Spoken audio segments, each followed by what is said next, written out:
오늘 설교는 호산나 왕으로 오신 예수님이라는 제목으로 함께 은혜를 나눕니다. 우리 아까 안녕하세요 인사 나눴지만 한 번 더 인사 나눕니다. 이번에는 호산나 주님을 찬양합니다. 이렇게 우리 인사 나눕니다. 호산나 주님을 찬양합니다. 아멘. 호산나는 무슨 뜻일까요? 호산나는 구원하소서 이런 뜻입니다. 구원하소서. 그런데 구원하소서라는 뜻이 너무 컸기에 거기에 있는 사람들은 만세 이렇게 들렸다고 합니다. 그래서 만세 왕으로 예루살렘에 입성하신 예수님이 오심을 너무 기뻐서 만세 이렇게 불렀다고 합니다. 오늘은 무슨 주일이라고 그랬죠? 종려주일이라고 했습니다. 왜 종려주일이냐? 부활절 바로 전주가 종려주일인데 이 종려주일에는 옛날 예수님이 오실 때 종려나무 가지를 이렇게 꺾어가지고 손에 들고 이렇게 환영하기도 하고 종려나무를 꺾어서 예수님이 오시는 길 위에 이렇게 놓아서 예수님이 지려 밟고 예루살렘에 입성하시는 것을 기념으로 해서 종려주일이다라고 이야기를 합니다. 종려나무가 무슨 가지냐면 야자수 아시죠? 예, 제주도에 가도 있고 저쪽 하와이라든가 좀 열대 지역에 가면은 야자수가 있는데 이 야자수 나무 가지가 아주 굉장히 크지 않습니까? 그걸 밑에 깔아서 왕의 입성을 환영한다라는 의미가 있습니다. 종려나무를 가지를 들고 흔들었다는 건 최대한 우리로 하여금 최대한 그 왕의 입성을 환영하는 것입니다. 마치 외국에서 대통령이 우리나라의 외국 대통령이 우리나라에 들어올 때 차도의 양쪽에 서서 그 외국 대통령을 환영하는 카드를 흔든다든가 그런 걸로 생각하시면 되겠습니다. 또한 사람들은 종려나무 가지만 흔든 것이 아니라 자기의 겉옷을 이렇게 벗어가지고 겉옷을 길에 이렇게 쫙 깔아서 왕이 맨 땅을 이렇게 딛고 오는 게 아니라 왕이시니까 고귀한 분이니까 카펫과 같은 것을 이렇게 밟고 온다라는 의미로 최대로 왕을 환영한다라는 의미가 종려나무 가지를 까는 데 있습니다. 왜 이렇게 최대로 환영하느냐? 예수님이 구원자이시기 때문입니다. 예수님이 참된 기다리는 왕이시기 때문입니다. 그런데 거기에 있는 많은 사람들이 환영을 했지만 이 환영하는 의미는 우리가 지금 환영하는 종려주일의 의미와 각각 조금씩 다릅니다. 자, 왜 어떻게 다르느냐? 왕에게 외치는 소리는 분명한데 우리는 만왕의 왕, 구원의 왕 우리 예수님이시지만 당시에 그곳에 모여있는 사람들은 만왕의 왕 영적으로 우리를 구원하여 주시고 우리를 죄에서 건져주실 왕으로 받기보다는 그들이 지금 다른 나라에 특히 로마의 속국이 되어 있어서 자유가 없고 오랫동안 나라를 잃은 상황에서 나라를 구원해 줄 정치적 왕을 그들은 위대한 왕을 기다렸던 것입니다. 다윗과 같은 위대한 왕, 그 왕이 누구냐? 바로 예수 그리스도다. 그래서 예수님이 오실 때 아주 열렬히 환영했던 것입니다.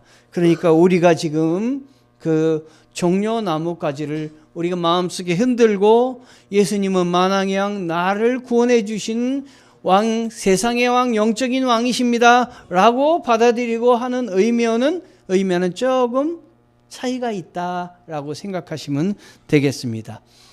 그런데 그곳에 얼마나 많은 사람이 모여 있느냐? 지금 예루살렘 성은 여러분이 아시다시피 그렇게 큰 성이 아닙니다. 예루살렘 성은 큰 성이 아니에요. 남양주시에 살다 보니까 남양주시만큼은 되겠지. 이거 어림도 없습니다. 요 평내동하고 호평동 안에 그 정도만 할까요? 제가 본 예루살렘 성은 그 정도밖에 안 된다 이렇게 생각이 듭니다. 아주 적은 성이죠. 그런데 거기에 얼마가 모였느냐? 270만 명이 모였습니다. 자, 270만 명이 모였다면 우리 교회에도 지금 꽉 들어찬 거예요. 우리 교회에도 한 100명 이상 지금 들어서서 숨도 쉴 수가 없는 이런 환경 속에 지금 있는 것입니다. 자, 때는 무슨 때냐면 유월절 때다. 유월절이 뭐냐면 이스라엘 백성들이 애굽의 노예가 되어서 430년, 무려 430년간 노예 생활을 할 때 하나님께서 그들의 심령, 그들의 마음 아픔을 들으시고 드디어 건져내시기로 결심하셨는데, 노예 상태에 있었던 사람이 무슨 힘이 있겠습니까? 그걸 건져내려고 하면 하나님의 전적인 은혜가 아니면 해방될 수가 없는 거 아니에요. 우리나라도 일제 36년 동안 거기서 해방될 때 우리가 정말 독립운동을 위해서 애썼지만 해방된 건 우리가 전쟁에 이겨서 그런 게 아니라 강대국들이 일본을 전쟁에서 승리했기 때문에 우리가 자연스럽게 온 것이지 우리의 힘으로 된 게 아니지 않습니까? 그래서 하나님께서 그들에게 은혜를 베풀어 주셨는데 뭐냐면 이스라엘 집 앞에는 양의 피를 바르는데 문설주 위에다가 이렇게 양의 피를 바르라 그랬습니다. 순종해서 바른 이스라엘은 하나님의 은혜를 믿고 순종해서 다 바른 겁니다. 근데 애굽집은 하나도 안 발랐습니다. 안 바른 애굽집에는 이 죽음의 천사가 들어가 가지고 이 애굽의 그 집을 완전히 무너뜨렸습니다. 그리고 장자들을 죽였습니다. 그런데 그걸 바른 이스라엘의 집 위에는 피를 상징하는 유죠. 월자가 무슨 월자입니까? 뛰어넘을 월자입니다. 피를 바른 집은 뛰어넘었다. 그래서 구원하여 주었다. 이스라엘 백성들 다 살려줬다. 이런 의미가 있어서 유월절절기입니다. 얼마나 놀랬으면, 얼마나 감사했으면 이스라엘 백성이 애굽에서 탈출한 이후에 지금까지 유월절을 지키고 있다고 하는 것입니다. 여러분, 우리나라 지금까지 지키고 있는 절기가 뭐예요? 설날. 그렇죠? 추석 지키잖아요? 의미가 있어 지금까지 지키듯이 이스라엘 백성들은 유월절 때는 구원의 의미가 있는 것입니다. 그래서 유월절이 되면은 사방팔방에 이스라엘이 망했으니까 우리나라처럼 망한 나라다 보니까 우리나라의 유민들이 각각 중국에도 있고 사할린에도 있고 중앙아시아에 있고 다 있지 않습니까? 전 세계에 모여있는, 전 세계로 뿔뿔이 흩어진 유월절에 유대인들이 이 성지를 찾아와서 순례를 하는 것입니다. 그래서 유대 예루살렘 성에 살고 있었던 사람은 얼마 안 되지만 많은 사람들이 전 세계에서 찾아왔기 때문에 270만 명이나 모였다고 하는 것입니다. 자, 그 사람들이 지금 누구를 우연히도 맡고 있느냐면 예수 그리스도, 만왕의 왕 예수 그리스도를 맞이하고 있는데 예수 그리스도의 행적을 사람들이 알고 있습니다. 많은 사람들이 예수님이 행한 기적들도 봤습니다. 들었습니다. 그때 예수님이 오시자 저분이 왕이다, 이런 마음을 모두 가졌던 것입니다. 저분이 왕이니까 저분을 모셔야 되겠다, 저분을 환영해야 되겠다. 그래서 길거리에 야자수 가지를 뿌리고 겉옷을, 자기의 옷을 벗어가지고 땅에 카페처럼 깔아가지고 그분을 지금 환영하고 있는 것입니다. 그러니 어떻게 보면 이 왕의 입성, 예수님의 입성은 마치 왕의 대관식 같은 예루살렘 입성입니다. 자, 예수님은 왕의 대관식을 치르려고 지금 예루살렘에 입성하셨을까요? 예수님이 예루살렘에 입성하신 목적은 분명히 있습니다. 예수님이 예루살렘에 입성하신 목적이 무엇일까요? 오늘 설교를 이렇게 풀어나가면서 그 목적이 무엇인지, 무엇 때문에 예루살렘에 오셨는지 말씀드리도록 할 테니까요. 그 목적이 무엇인가 여러분도 잘 듣고 헤아리시기를 바랍니다. 스가랴 9장 9절에는 이렇게 기록되어 있습니다. 시온에 따라 마음껏 기뻐하여라, 예루살렘에 따라 소리쳐라, 보아라, 내 왕이 내게로 오신다. 그는 의로우시며 구원을 베푸시는 분이다. 그는 겸손하셔서 나귀를 타시니 어린 새끼 나귀를 타고 오신다. 스가랴 서함은 구약 성경이기 때문에 예수님이 이 땅에 예루살렘에 입성하시기 전에 오래전에 하나님께서 스가랴라는 선지자를 통해서 예언해 주신 말씀입니다. 뭘 예언하고 계셔요? 예수님이 이 땅에 예루살렘에 오실 거다. 지금 오시는 사건이 더 오래전에 예언이 되어 있다는 말씀이죠. 그분은 구원을 베푸시는 분이시고 그분은 겸손하셔서 나귀를 타고 나귀 중에서도 어린 새끼 나귀를 한 번도 멍에를 매보지 않은 새끼 나귀를 타고 들어오신다. 여러분 왕이면 뭘 타고 옵니까? 왕이 나귀 타고 오면 얼마나 볼품이 사납겠어요? 나귀가 아니라 뭘 타고 들어와야 됩니까? 말을 타고 들어와야죠. 말을. 그렇다면 예수님이 왕의 대관식으로 만약에 들어오셨다면 여러분 같으면 어떻게 하겠어요? 어떻게든지 뭘 준비하겠어요? 말을 준비할 것입니다. 말 타고 쫙 들어오시면 사람들이 환호하고 그 멋진 광경이 얼마나 대단하겠습니까? 그런데 성경은 그분이 말을 타고 없던 말을 타고 로마 군인한테 빌려가지고 말을 타고 들어왔다 이러지 않고 손하셔서 나귀를 타고 오시는데 나귀 중에서도 새끼 나귀를 타고 오신다. 이렇게 말씀하신 거예요. 자, 여기서 여러분이 번뜩 뭔가 스쳐 지나가는 생각이 들지 않습니까? 우리가 생각하는 만왕의 왕으로서 대관식을 위해서 들어오시는 예수님이 아니라 예수님은 우리에게 다른 목적을 가르쳐 주시기 위해서 지금 겸손하게 왕이지만 아주 낮은 위치에서 오시는구나 하는 생각이 들으셔야 됩니다. 여러분 이쯤 되면 그 생각이 들으셔야 됩니다.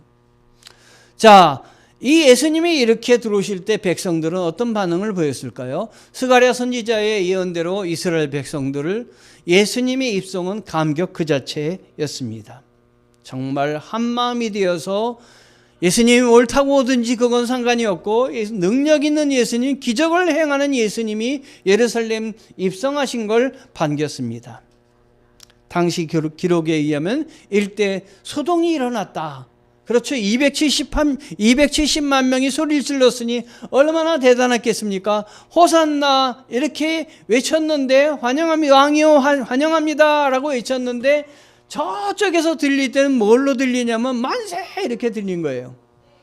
여러분 야구 경기가 있을 때 야구 경기 경기장 옆을 지나갈 때 안타를 쳐가지고 점수를 냈다. 그럼 그 안에 사람은 뭐 때문에 점수를 냈는지 알고 있지만 지나가는 사람이 그 장면을 지나가다가 그때 마침 그 소리를 들었다면 그냥 와 하는 소리밖에 들리지 않을 것입니다.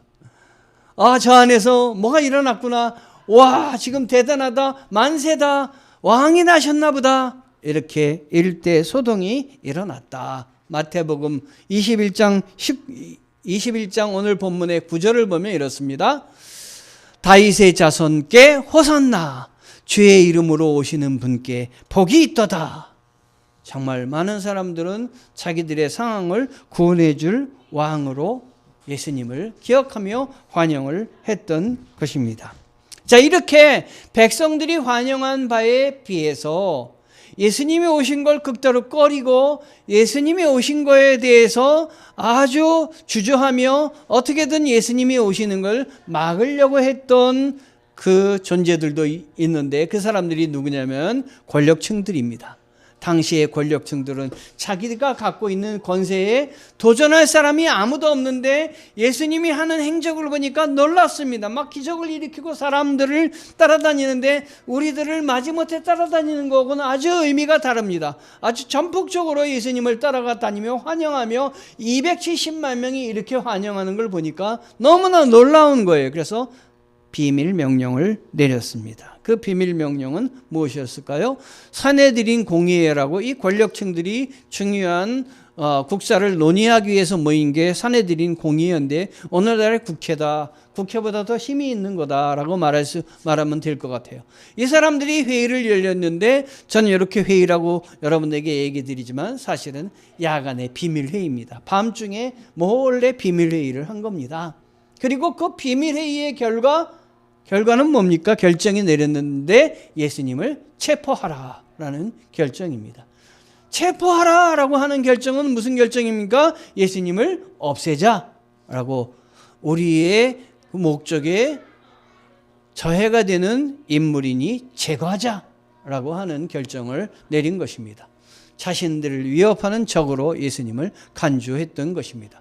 이것이 요한복음 11장 57절에 기록이 남아 있는데, 그러나 대제사장들과 바리새파 사람들은 예수를 붙잡으려고 누구든지 예수께서 계신 것을 알면 반드시 자기들에게 알려야 한다는 명령을 내렸습니다. 여러분, 이 명령을 내렸으면 명령대로 해야지, 만약에 따르지 않으면 어떻게 되는 거예요? 따르지 않는 사람은 자기들의 권력으로 처벌하는 것입니다. 이렇게 명령이 하달되었습니다. 자, 이제 여러분들에게 다시 한번 묻습니다. 예수님께서 공개적으로 이렇게 많은 대적자들과 잡으려고 하는 명령을 내린 권력자들이 있음에도 불구하고 예수님께서 공개적으로 예루살렘에 입성한 이유는 무엇인가요? 분명히 뜻이 계셔서 입성을 하셨을 것입니다.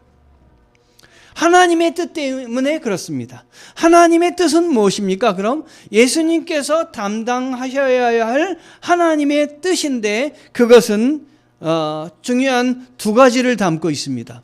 그 중요한 두 가지는 마태복음 20장 19절에서 찾을 수가 있는데 함께 찾아보도록 하겠습니다. 자, 이 말씀 같이 읽어봅니다. 그리고 그들이 인자를 이방 사람들에게 넘겨주면 그들은 인자를 조롱하고 채찍으로 때리고 십자가에 못 박을 것이다. 그러나 인자는 3일째 되는 날에 다시 살아날 것이다. 자, 여기서 두 가지를 찾아볼 수가 있습니다. 하나님이 예수님을 통해서 이루시기를 원하시는 목적 두 가지입니다.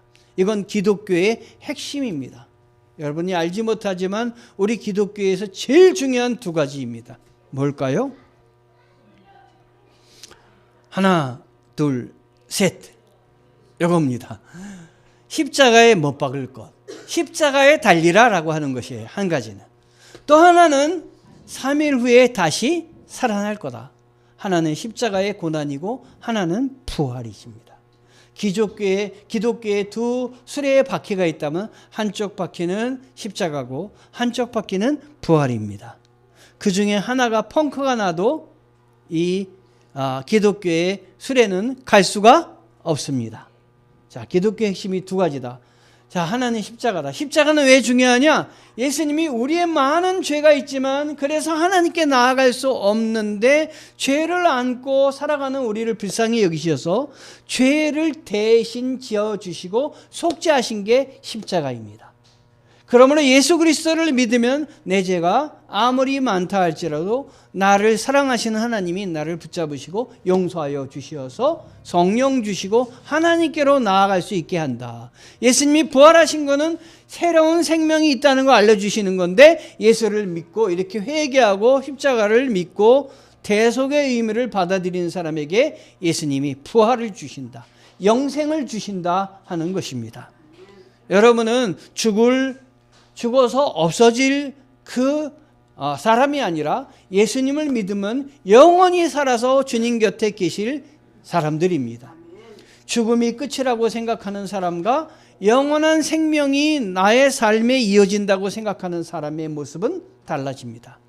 쉽게 하면 지금 어려워요. 생활도 어렵고 사업도 어렵고 어려워요.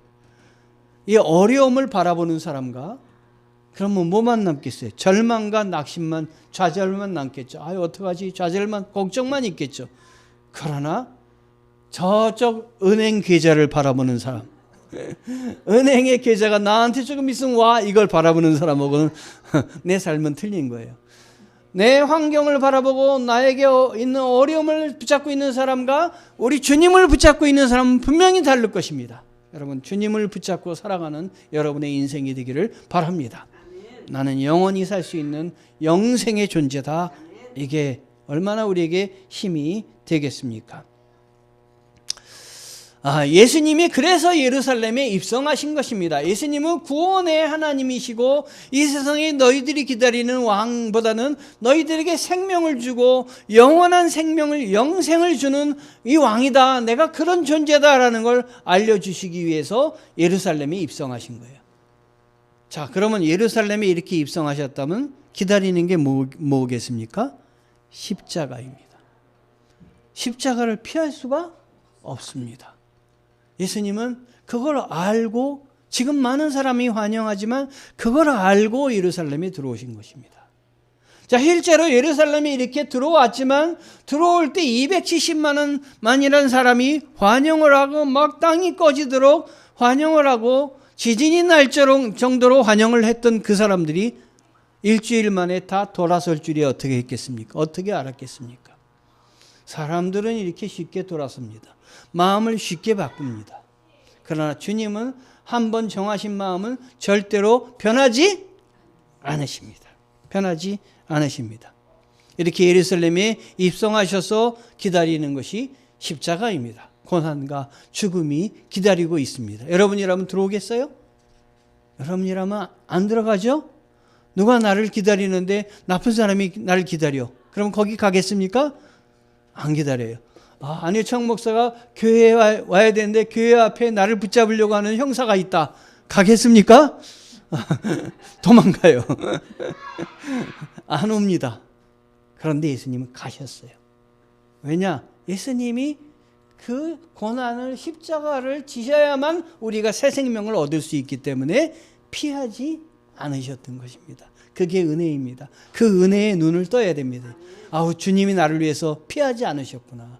고난을 받으셨구나. 주님은 그 많은 사람들이 환영할 때에도 내가 저 많은 사람이 환영하니까 멋지게 말을 구해야 되겠구나. 말 찾아라. 그러지 않고 성경에 그대로 새끼 나귀를 택하시고 성경 그대로 제자들에게 어느 집에 가면은 새끼 나귀가 있으니 그 새끼 나귀를 끌고 와라. 돈도 없는데 어떻게 끌고 와요? 주인이 쓰시겠다고 하라. 그러면 주인이 내줄 거다. 제자들이 가서 그 주인에게 나귀를 쓰려고 하는데 누가 나귀를 쓰려고 하냐? 주인이 쓰시겠다고 하라. 그랬더니 순순히 내줬어요. 그 주인은 누굽니까? 예수 그리스도이십니다. 왕 중의 왕, 만왕의 왕 예수님이십니다. 하나님이 쓰시겠다고 해라. 하나님이 쓰신다면 하나님의 사람이기 때문에 하나님이 부르시는 사람은 그렇게 크게 권유할 필요도 없습니다. 하나님이 너를 쓰신다고 해. 돌아서 그리고 이제 신앙생활 다시 시작하지. 그러면 하나님이 마음을 주시는 사람은 나도 모르지만 나도 얘 믿겠습니다. 그리고 이 자리에 들어와 앉아 있으면 나도 모르지만 마음이 편안하고 주님 곁에 왔고 그리고 고향에 온 것 같이 편안한 거예요, 여러분. 이건 주님이 여러분을 붙잡는, 여러분의 지각과 여러분의 환경을 뛰어넘는 주님의 평강이 여러분을 붙들고 계신 거예요. 여러분 그거 아셔야 됩니다. 주님이 나를 부르셨다. 주님이 나를 이 자리에 앉혀 놓으셨다 하는 것입니다. 그리고 두 번째는 예루살렘 입성은 새로운 생명을 허락하는 입성입니다. 십자가를 져야지만 구원의 새 생명을 많은 사람들에게 허락할 수 있기 때문에 예수님은 피하지 않으셨던 것입니다. 예수님은 고난보다 더 크신 새 생명을 주는 것에 집중되어 있으셔서 임박한 눈앞의 고난은 견뎌내는 것입니다. 마치 어머니가 아이를 뱃속에 품었는데 아기를 낳을 때 얼마나 그 고난이 크겠어요. 그렇지만 어머니가 아기를 낳을 때 고난보다 아기가 태어나서 내가 안을 때 기쁨이 더 크기 때문에 그 고난을 감당하는 것입니다. 여러분 기다리는 것입니다. 내가 아기를 낳을 때 해산의 고통이 크지만 그렇다고 나 여기서 끝이에요 할 수가 없는 거예요. 왜냐하면 그 다음에 더 큰 생명이 기다리고 있기 때문인 것이죠. 그게 주님의 마음인데 그걸 우리 주님께서 우리에게 생명을 주셔서 자녀를 잉태하고 낳게 하는 데에서 그걸 느끼게 해주시는 거예요. 순간순간마다 여러분은 어려울 때마다 주님의 고난에 참여하고 순간순간마다 주님의 고난에 참여해서 해결해 주시는 주님의 은혜를 참여해서 우리 신앙이 점점 자라나게 되는 것입니다. 주님은 훈련시키시는 거예요. 그러니까 내가 주님 앞에 교회 와서 열심히 예배드리는 날만 우리가 은혜가 있고 충만한 게 아니라 내가 세상 가운데 고민하고 내가 외롭고 힘들 때에도 주님이 나를 신앙의 길로 붙잡고 계신 거예요. 어둠이 깊을수록 더 빛은 밝게 빛나는 것입니다. 밤하늘의 별빛이 더 밝게 빛나는 거예요. 낮의 별이 있는데도 낮은 비치지도 않죠. 그러나 어둠이 깊을 때 빛이 더 별이 반짝이듯이 우리의 삶에 있어서 고난이 있을 때 주님의 은혜가 더 깊이 나를 붙들고 있다 기억하셔야 되는 것입니다. 아, 주님 감사합니다. 내가 주님 전에 나아서오니 나를 위로하여 주시고 나에게 평안을 주시고 기쁨을 주시고 내가 속사람으로 내가 속에서 나의 신음으로 외치는 것도 하나님 붙드시고 나와 동행하여 주시고 위로하여 주시고 함께하여 주옵소서. 그렇게 기도하시는 여러분 되시기를 바랍니다.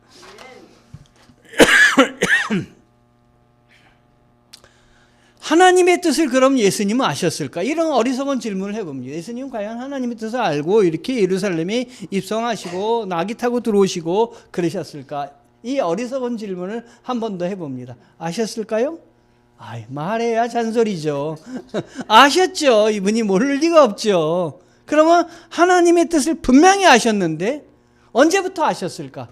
나는 성경을 읽으면서 어린 시절에 이미 아셨다. 왜냐하면 어린 시절에 예수님이 부모님과 함께 13살 때 성전에 올라가신 적이 있는데 성전에 올라가셔서 어머님들은 이것저것 살피셨는데 예수님 뭐하고 있냐면 성전에 있는 율법학자들, 성경의 아주 정통한 학자들 30년, 40년 성경만 연구하는 사람들하고 어린 13살에 예수님이 성경 갖고 맞부딪혔어요.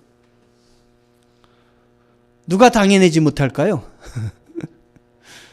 30년, 40년 된 수염이 이렇게 지극한 그 성경학자들이 예수님 13살짜리 예수님 앞에 감당을 못하고 있는 거예요. 지금 쩔쩔매고 있는 거예요. 성경에 보면. 그래가지고 쩔쩔매다가 이 사람들이 뭐라고 얘기했냐면 얘는 요셉의 아들 아니야? 얘는 목수의 아들 아니야? 아버지 갖고 아들을 판단하고 나약하게 보면 이거 큰 탈 납니다, 여러분. 여러분, 개천에도 뭐가 나요? 용이 나는 겁니다. 그 아들은 지금 누구예요? 하나님이에요. 하나님이 지금 목적을 가지시고 이 땅에 보내신 분이에요. 여러분, 아들에 대해서 소망을 품으십시오.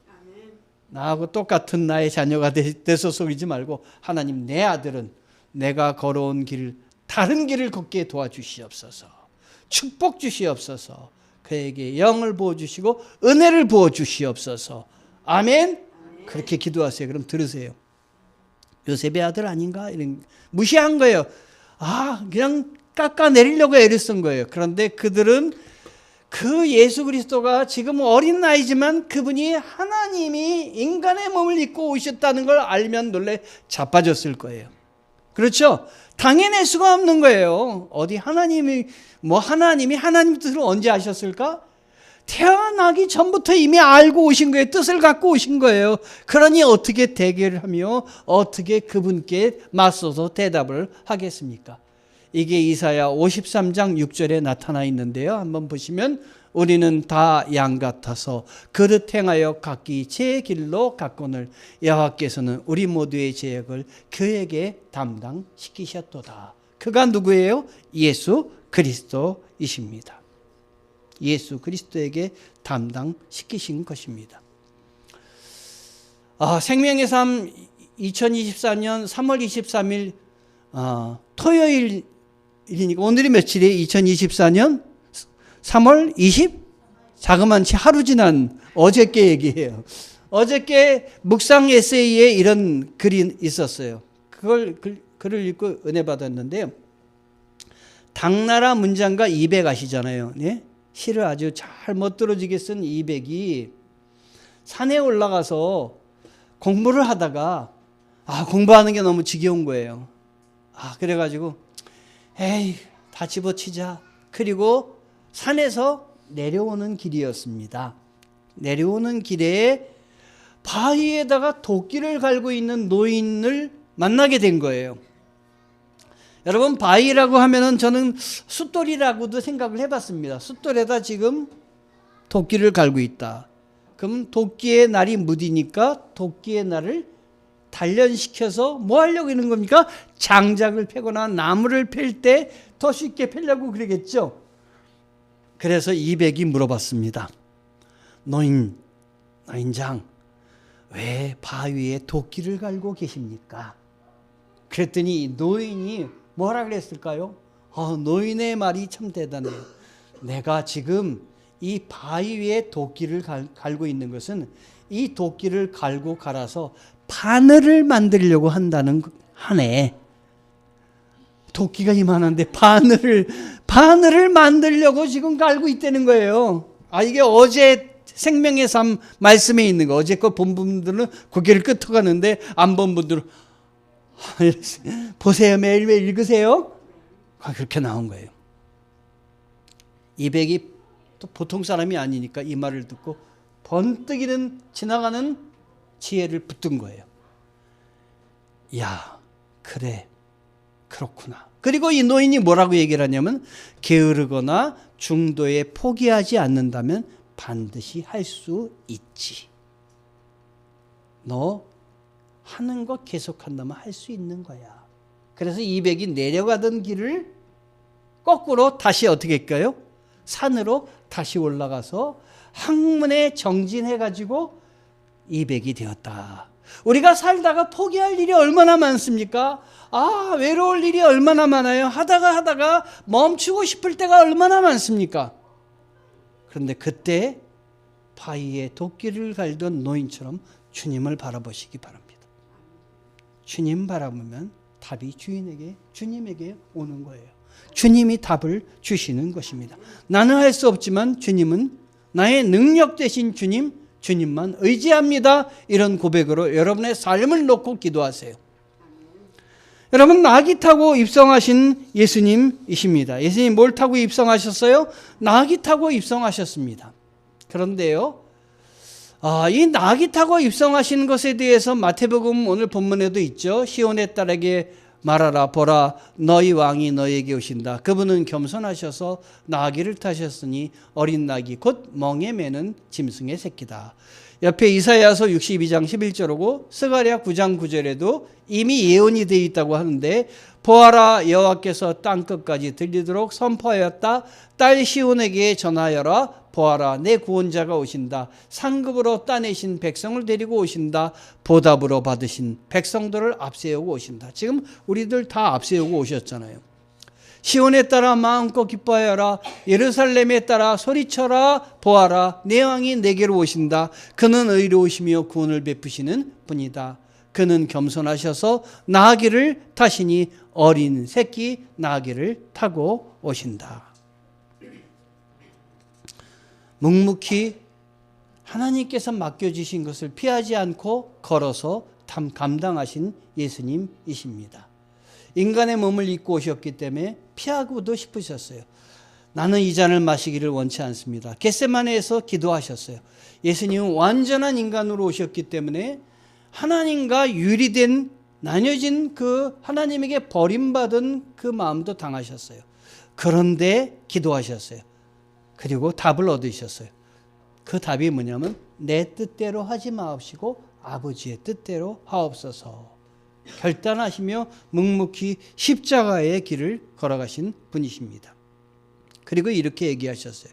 그러나 오늘과 내일 그리고 그 다음 날에도 나는 마땅히 내 갈 길을 가야 한다. 그 길이 십자가의 길인데 우리를 하나님 행복을 주시기 위해서 피하지 않고 감당하신 거예요. 빌립보서 2장 6절에서 8절은 이런 예수님의 마음을 아주 잘 표현하고 있는데, 그는 근본 하나님의 본체이시나 하나님이시나 하나님과 동등됨을 취할 것으로 여기지 아니하시고 오히려 자기를 비워 종의 형체, 사람의 몸을 입고 오셨다는 거예요.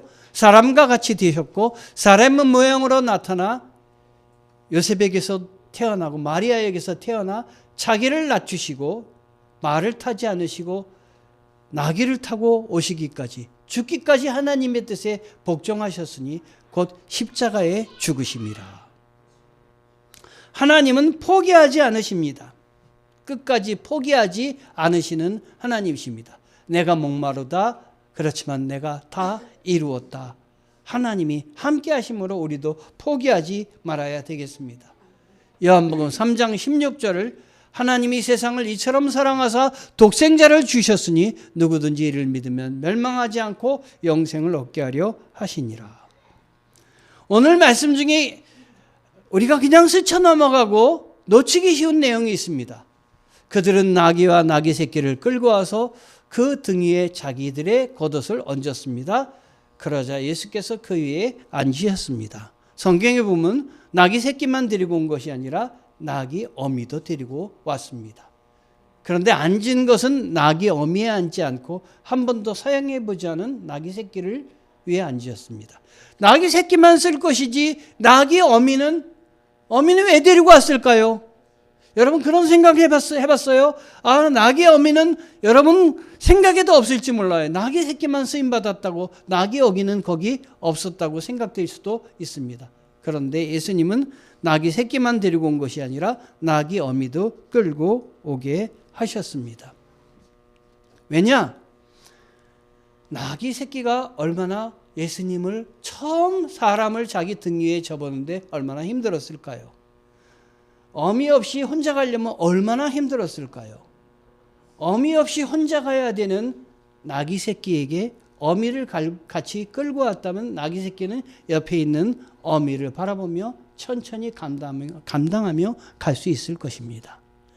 여러분을 혼자 두지 않으시고 교회 성도들을 두시고 여러분을 혼자 두지 않고 많은 사람들과 어울려 하나님이 지내게 하시고 또 저를 두시고 여기 있는 많은 사람 믿음의 동역자들을 두게 하신 것은 어디를 가든지 하나님이 너와 함께 한다라는 의미를 여러분에게 주시기 위함입니다. 그래서 제가 이 말씀을 생각했어요. 여호수아 1장 9절 말씀입니다. 여호수아가 모세의 후계자인데 모세 다음에 후계자로 임명받고 막 두려웠어요. 아주 위대한 모세의 지도자가 있는데 나 아무것도 아닌 것 같아요. 그런데 그에게 하나님의 말씀이 임합니다. 강하고 담대하여라. 두려워하지 말고 낙심하지 말라.